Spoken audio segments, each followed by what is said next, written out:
이혼한 부부라도 혼인 자체를 무효로 할 수 있다는 대법원의 전원 합의체 판결이 나왔습니다. 이미 이혼한 경우엔 혼인 무효 소송을 받아들이지 않았던 그간의 판례를 40년 만에 뒤집은 건데요. 자세한 내용을 이채연 기자가 전해드립니다.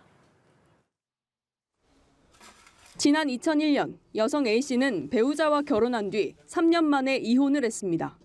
그로부터 15년 뒤 A씨는 법원에 혼인을 무효로 해달라는 소송을 냈습니다. 당시 혼인 의사를 결정할 수 없는 강박 상태에서 실질적 합의 없이 혼인 신고를 했다는 게 이유였습니다. 1심과 2심은 기존 대법원 판례에 비춰 A씨가 낸 소송을 받아들이지 않았습니다. 1984년 대법원 판결에서 이혼 신고로 혼인 관계가 해소됐으면 굳이 혼인 무효 확인은 이익이 없다고 봤기 때문입니다.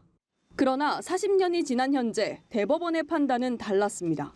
대법원 전원 합의체는 특별한 사정이 없는 한 이혼한 배우자도 혼인 무효 소송을 낼 수 있다며 만장일치 의견으로 기존 판례를 뒤집었습니다.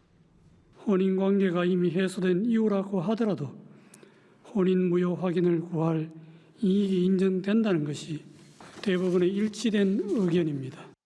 대법원은 무효가 된 혼인과 이혼은 법적 효과가 다른 점을 근거로 들었습니다. 혼인 무효는 혼인 신고를 한 시점으로 되돌아가 처음부터 혼인을 한 적이 없게 되지만 이혼은 이혼 전 결혼 기간을 인정하기 때문입니다.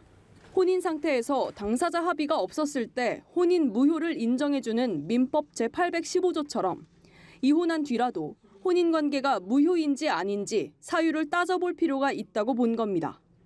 법조계에서는 관련 소송이 잇따를 것으로 보고 있습니다.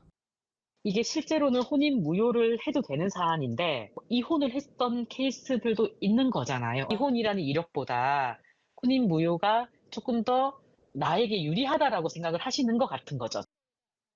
이번 전원합의체 판결은 지난해 12월 조희대 대법원장 취임 뒤 첫 선고입니다. 연합뉴스 TV 이채연입니다.